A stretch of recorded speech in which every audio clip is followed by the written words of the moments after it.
Durbin's got a lot of entitlement. They can build a lot of things. And you'll see a lot of things. Petco, restaurants, a movie theater, and even a Walmart. That is just scratching the surface. Not to mention the UF Health Durbin Park being built. The more people, the more seems to be coming.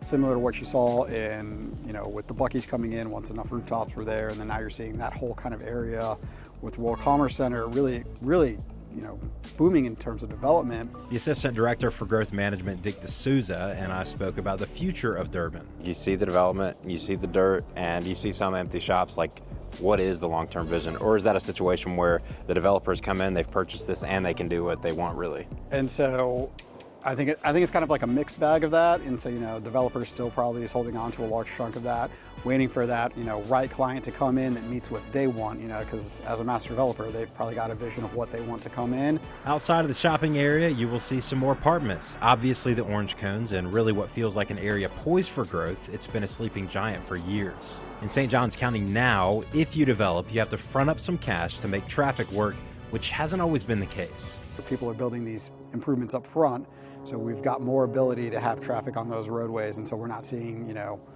roads that are projected to be way over capacity because we're building that capacity up front. And that's what happened at Durbin, more or less? Durbin did that. D'Souza says there's also a balance of development and conservation in that area. In Durbin specifically, it's actually got some conservation land I think Durbin might have put on there.